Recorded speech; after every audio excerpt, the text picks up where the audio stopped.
Today, we're going to deep dive into how you can have less maybe, I'm not sure, perhaps later on deals, but focus instead on customers that are actually going to close and make you money. Welcome to Trade Sales Made Simple, the show helping 7 to 8 figure trade, construction, and industry leaders finally end the stress of inconsistent sales by simplifying your sales systems so that you can close more deals and grow faster. I'm your host, Ben Wright, and over the last 15 years, I've helped hundreds of trade and sales leaders grow their businesses and generate over $200 million in additional revenue by simplifying their sales processes. Let's get started. Great thing about today's episode is we have only one question that we need to be asking our customers that in every single customer that I have rolled this out with has moved the dial in reducing the number of maybe deals, those deals that drag on. I'm not sure, I need to speak to my partner, I don't quite have the money now, I'm waiting for some funds to come in, I'll do it once winter's over. You know those type of deals I'm talking about. We're going to go through one question that has significantly moved the dial for all of my customers that I've rolled this with.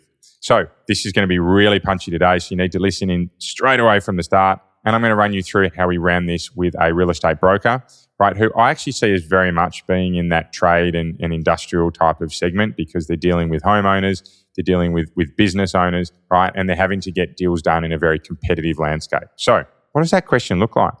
Well, I don't want to hold it too long. But the question that this operator, they're based out of Melbourne, and that they rolled out earlier in this year, and I must say I've rolled out with dozens and dozens of our customers, was that in their qualifying at their lead generations, when they had their very first conversation with their customer, as well as when they got out to their first face-to-face meeting with the customer, so they asked it twice, was to run through the question that quite simply determined whether they were ready to buy or they were just looking.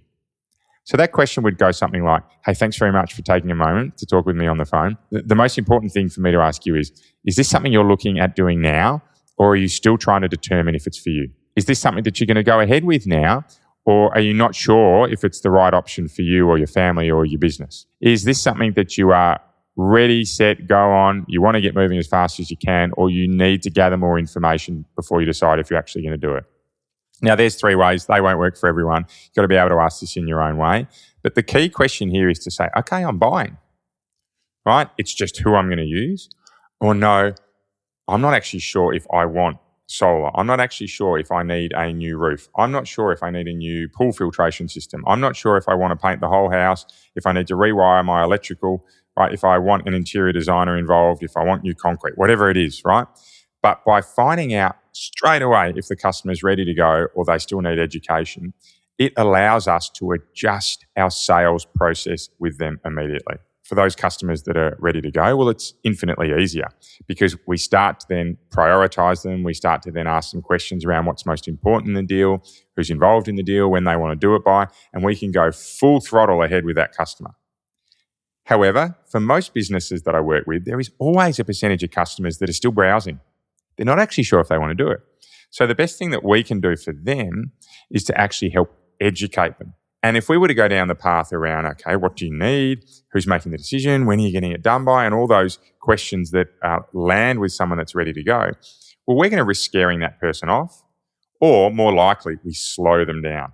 So if we can differentiate immediately when we're first talking with our customers, if they're ready to go or they're just looking, it allows us to not only prioritize them, so it means that we get more fast yeses or fast nos, but it also means that we can then take those customers that aren't and put them into that nurturing sequence, if you like, right? We can start to prioritize educating them, asking them what they need, right? Creating some workflows that will help them along their journey.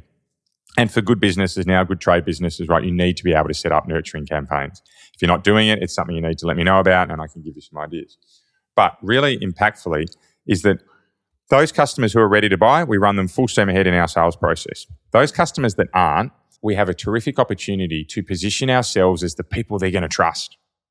Because instead of trying to sell them then, we actually help them understand what they need to know before they can make a decision. And my favorite follow-on question for people who are still in the browsing stage is, okay, what are the things you need to understand before you can even consider who you're going to use? What are the key things that we need to go through that you don't yet understand?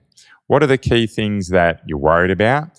Is there something I can do to help you learn a bit more about what we do? Is there something I can send you that will help you understand exactly what you want to get done? However you ask this question, we get the opportunity to position ourselves as that person that's there to help. And if we're positioning ourselves as that person that's there to help, then we're building that relationship. And by building a relationship, certainly in the thousands of salespeople I've worked with instances, when they're building those relationships, they get far more yeses. So I love this question because, number one, it's allowing you to double down on those customers that are ready to go now. But number two, those that aren't, it's allowing you to recognize them, educate them, and not put them into your funnel where you are pushing for an answer now. But instead, recognize that a few things need to happen. They need to step through a few hoops, or they need to make a few decisions before they can then get ready to pick you. And by doing that, you're not getting the maybes, I'm not sure, I need to talk to my husband, but you're getting the, hey, these are the things that would really help me. And then when the time's right, you get to dive in and say, all right, are you ready to start talking about what this might look like? And that's when you can move into the normal sales process and go full steam ahead. So only one question today. But that one question, that one question I have seen make tangible differences. And I was on a call with this terrific real estate broking professional this morning when they said this is one of the biggest changes they have made to their sales process among many. And they were certainly glowing of the program that we have. But among many changes that they've made, this was one of the biggest impacts. Because I can tell you, this was someone who was spending way too much time quoting and not winning enough deals. And he had way too many going into the maybe buckets, which meant he had a growing pipeline, but nothing spitting out the other end. He was frustrated. He was getting quite stressed. His leaders were frustrated, and he was stuck working quite long hours, which meant that he just wasn't getting the results from it. So for him, he was able to jump into our program and get these results. But for you, what I'd recommend you do at a minimum is jump into the free quoting quiz that I speak about many of our podcasts, because it's going to pinpoint exactly the area where you're not winning more jobs and show you what you need to do to quickly grow your sales by that 20 to 25% mark. It's a free quiz link. I get back to every single quiz that comes through, and it takes you less than a minute to do. So jump in, give that a go. But in the meantime, please keep thinking about how you can be 1% better each and every day, because it does make all the difference. Bye for now.